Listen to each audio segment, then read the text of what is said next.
Greetings, friends and members of the Elliott Church, adults and children. It's good to be with you across the distance and across the airwaves today. I have a Time for All Ages story to share with you for the month of February, and it's related in theme and topic to the service this third Sunday, which is about friendship. So we'll be exploring the topic of friendship, and in particular, thinking about the ways that our friendships and the relationships in our lives beyond our family, those chosen relationships of love, can help us to be the people that we want to be in the world and can help us to live into our deepest values in the world. So the story I have to share with you comes from this book, I Wonder, Exploring God's Grand Story. It's written by Glenys Nellist. It's rewritten Bible passages and illustrated, beautiful illustrations by Alessandra Fussi. And I'll share my screen so that you can see the pictures a little bit bigger.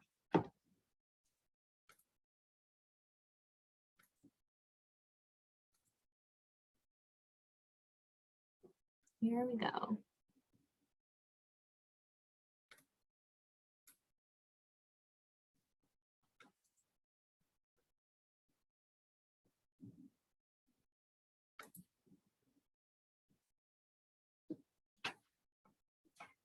The title is, I Wonder About the First Disciples.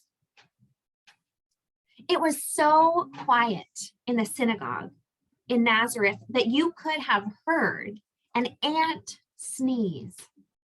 Everyone was silent, their eyes fixed on this new teacher, a young man named Jesus. He picked up the scroll that had been written by the prophet Isaiah many years before, unrolled it, and read these words. God's Spirit is upon me. I bring good news today for those who walk in darkness and cannot find their way. God's Spirit is upon me to set the prisoners free. I'll feed the poor and hungry, and all the blind will see. For a moment, everyone was silent. They couldn't believe the words they were hearing. It sounded like Jesus wanted to change the world. But how could he do that? Wait a minute, someone cried. Aren't you Mary and Joseph's son? How are you going to make the words of Isaiah come true? Do you really think you can change the world all by yourself?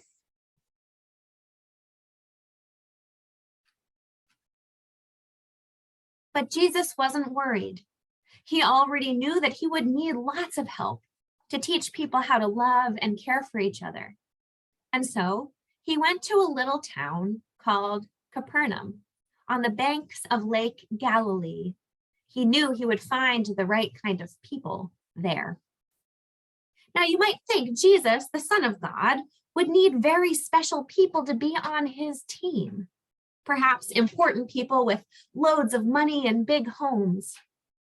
But Jesus just needed ordinary people with big hearts and lots of room to learn about God's love. And the very first place Jesus went was the beach. There on the shore, he saw two fishermen working hard to mend their nets. James and John, Jesus called, will you come with me and learn about God's love? Will you help me change the world? The two brothers looked at each other, dropped their nets in the sand, and went with Jesus. It was the same with Matthew. He left the little booth where he collected taxes, and he followed Jesus. Simon and Andrew, two more fishermen, did the same. Jesus found 12 good people who were ready to listen to his words and teach others how to love. They were his first disciples. They were ordinary people but they would do extraordinary things for God, for love. The end.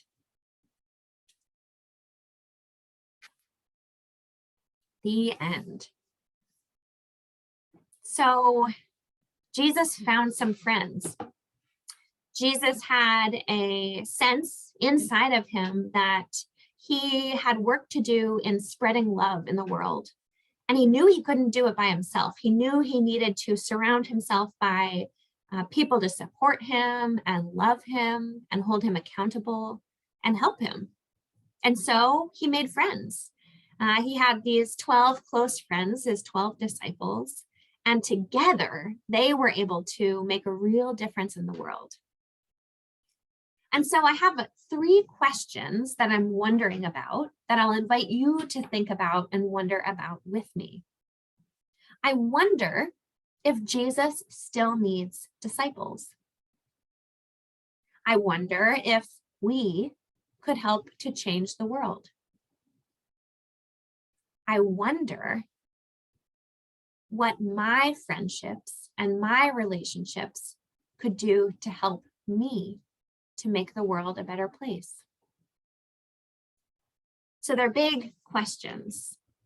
And I want to invite us to really reflect this week and this month of February on our friendships and notice if our friendships are relationships that call us to be the best versions of ourselves.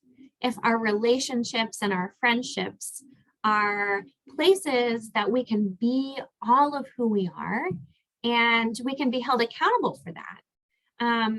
Sometimes we find ourselves in friendships and relationships that they don't bring out the best parts of us. And it's important to think about that, to notice it, and to make a choice if those are the relationships we want to spend our time and energy cultivating.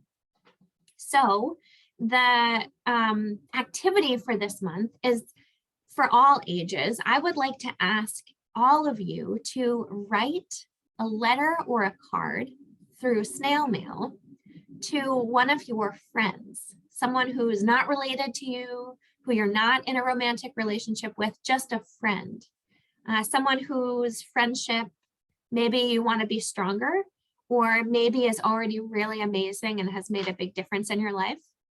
And I want you to tell them why.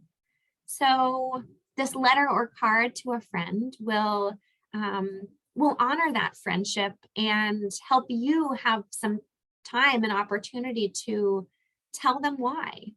So I hope that that this is fruitful for you, that it might bring up some good thoughts and realizations. I would love to hear what you choose to write or what you've been thinking about or wondering. So please don't hesitate to be in touch.